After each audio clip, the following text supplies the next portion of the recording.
Are you a homeschool mom? Maybe you're a first time homeschool mom. Maybe you're not. Maybe you got lots of kids. Maybe you're a mom trying to figure out what homeschooling might look like, what it would look like for your kids, what it would look like in your home. Maybe you don't have a lot of space.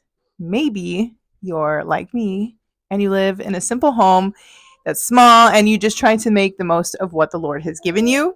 That's what I do here. I try to steward the space that we've been given in our home as well as I can to glorify the Lord. I'm a second generation homeschooler, but I'm a first time homeschool mom. And we are learning to homeschool in our small home, making the most of the space that we have. And so today, I'm giving you a little tour of our homeschool room, how I keep it organized. It's just simple and straightforward. And so I hope you get some inspiration. And also, I hope you get some encouragement that you don't have to have all the things. You don't have to have a homeschool space designated. You don't have to have everything perfect. Yeah, you tell us all about it. You don't have to have the latest and greatest. You can homeschool very simply in a small space. So thanks for tuning in to the Henderson House, and this is our homeschool room tour.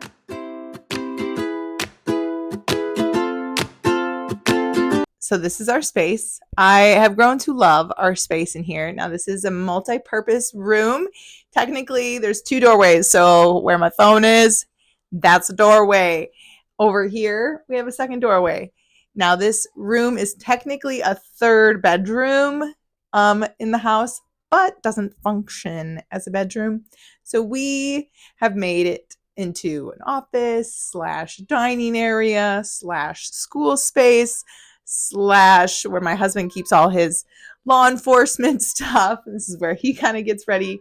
So this is a very multi-purpose space, and it has become a very well-loved and well-used space in our room.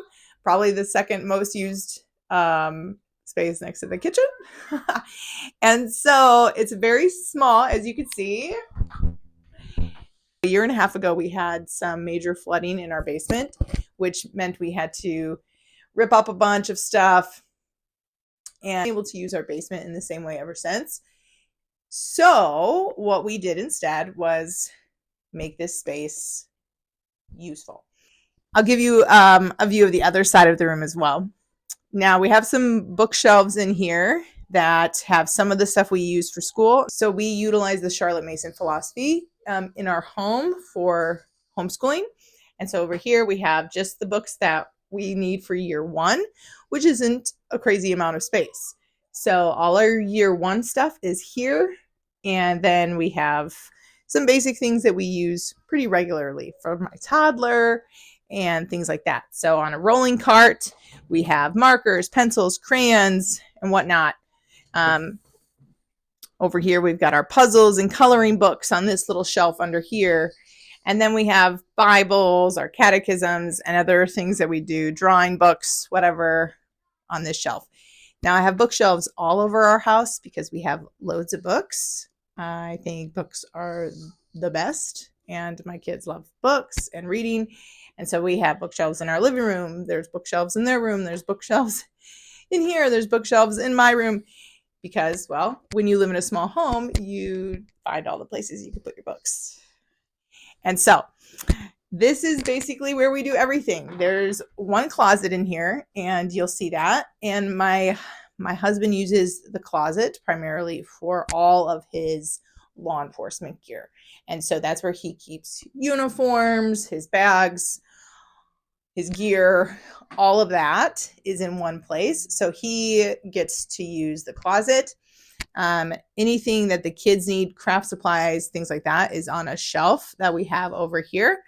And now I do love this space because we get some really nice light from both the kitchen, which is through this doorway where I'm pointing. And we have our north-facing windows here. And we get a lot of light throughout the day, which is really nice. And we have our school board with stuff about our term. I make use of our space.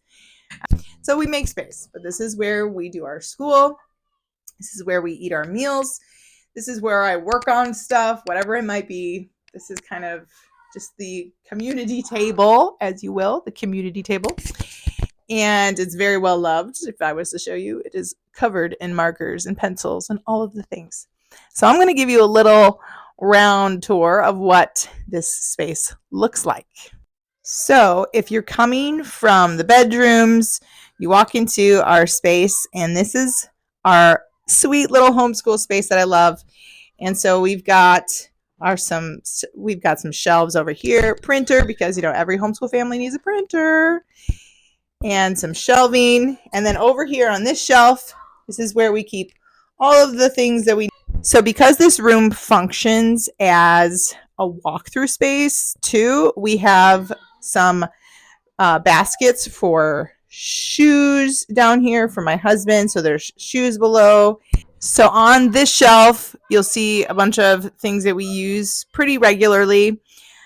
In here, we have some of our reading supplies, our Love Ever. So this is like our word building supplies is in here. The kids keep their doodle pads in there. We've got craft supplies, paper and other craft supplies, painting and craft supplies. Matthew C is the math curriculum we use. So those are our blocks for those. We have some Young, Wild, and Friedman kits, which we love. Young, Wild, and Friedman. They're wonderful sensory bins. So these are our sand bins. And then we have our Play-Doh kits in there. And that's basically what we got going on over here. Plus our random office things. Our lovely globe, which everybody needs a globe. Found mine at the thrift store. So if you're a homeschool mom, keep an eye. Thrift stores for all of the things. Obviously, essential oils. This is our space. Even our cat has a space here in our homeschool room. But yeah, I love it. I'm so thankful. This is probably one of my favorite points of view every single day, with the kids there doing their things, me sitting there. I just have become so thankful in the last 17 weeks of homeschooling that we have this space. It's been wonderful. So very short little tour, I know, which I am okay with. And now I know a lot of homeschool moms who have like the pristine homeschool space. They have their schoolroom. But really, the more I think about it, the more thankful I am that our school space is just part of where we do life. And we love the Charlotte Mason method in our home. And one of her big things is education is a life, right? It's an atmosphere and a discipline. And so all of those elements are found within the simplicity and the regularity and the daily rhythms of life, just in general. And so we live a lot of life in this space. So a lot of education happens in this space. A lot of education happens all over our house. So I could really be like, yeah, we do homeschool and readings in the living room. Sometimes we're in my bedroom on my bed. Sometimes we're in the kitchen. So education, schoolwork doesn't always happen in a formal school space.